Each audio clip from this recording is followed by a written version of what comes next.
Hey, what's up everyone? Morey Croson here, and today we're going to be going over some of my favorite hamstring stretches. We're going to start the video right now.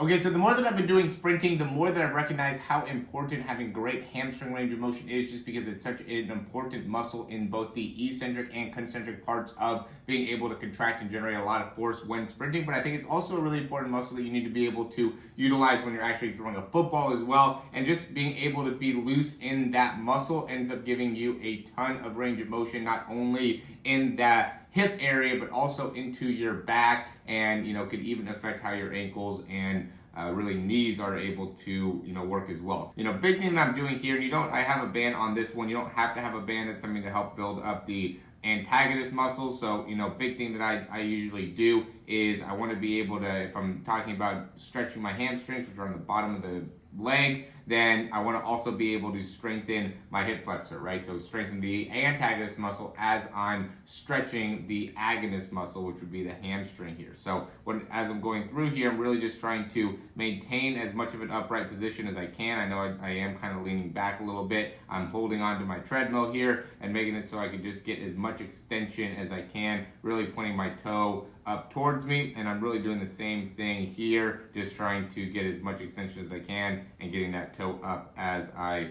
reach out with the either the band or without the band.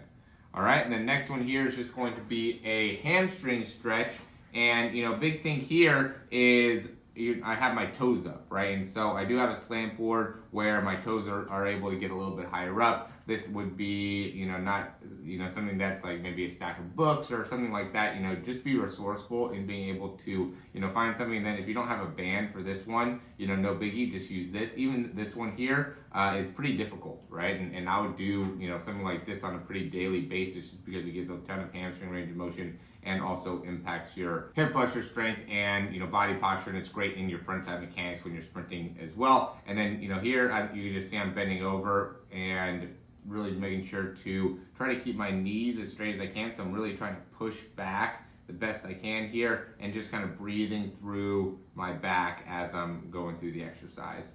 Really a great stretch for that upper hamstring. This one's probably my favorite one to do, just because, so this is going to be a 30-inch box, and I'm just getting my leg perfectly straight. I'm trying to straighten out right here, keep myself as vertical as I can. And what I'm doing is really trying to flex my quad, right, as I'm going through this. And that just puts this crazy stretch on your hamstring as you're, stretching that quad out. Great exercise. This one's going to be almost like a core exercise, but it's also, a great hamstring, hip flexor, and it can even be an anterior tib exercise as well. So I'm just trying to point my toes down here. I'm trying to extend my knees as much as I can, and then making sure that I have my legs right up over my hips, and then I'm just holding that position. It ends up being a good core exercise as well. This one's going to be a deadlift, and you want to be careful with this one, guys. You don't have to, so I'm on the slant board here just to make it so I can get extra range into the lower back. You want to be aware, just because I'm really using light weight to be able to get an extra stretching into my lower back, as well as my hamstring. You can see that I'm a little bit rounded here. I thought about not even putting this video up, just because of what I'm kind of doing and the kind of specialization of it, but I basically have 25-pound weights on the bar there, so it's not very heavy, and I'm just going through an extra range of motion there. So, just the big thing, the reason why I wanted to put it up was just because I give you an idea of what we could do with the deadlifts with the slant board, so you could have something underneath the toes, helps give you a little bit better range there, and also because, going more into the straight leg deadlifts, right, so I'm not going as much into a knee bend there. I'm really trying to just push my hips back during this exercise and maintaining an upward position. Last one's going to be good mornings. This is like my favorite exercise right now.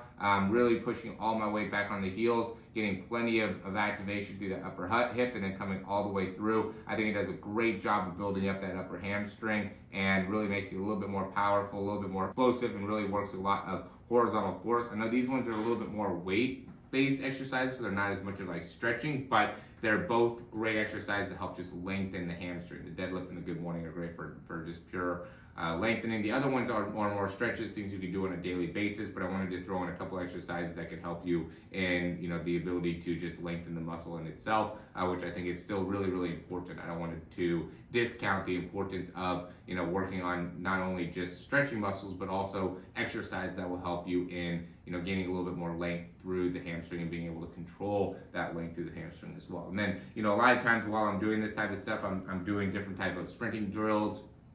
We'd maybe even sprint on the treadmill, just doing different things to be able to challenge my legs, and then I'll also go back into stretching. So I'm always stretching and then working out my legs, and then stretching, working out my legs, just to keep everything nice and loose and nice and open. And I think that's really had a great positive influence on my sprinting, just because it allows me to continue to open up while I'm still putting on strength during my workout. So it's kind of a combination of being able to gain more range of motion and strength simultaneously. And I think that's made a big difference in being able to really run faster, right? Because we're getting stronger and more flexible simultaneously. So, if you're really putting a big focus on, adding a little bit more speed, I would really, really recommend adding flexibility, but then also, on top of the flexibility is going to be adding some strength and some power. But most importantly, you got to probably get more flexible. I'd say that's really the biggest thing that I see is people just can't hold on to the ranges that you need in order to run faster.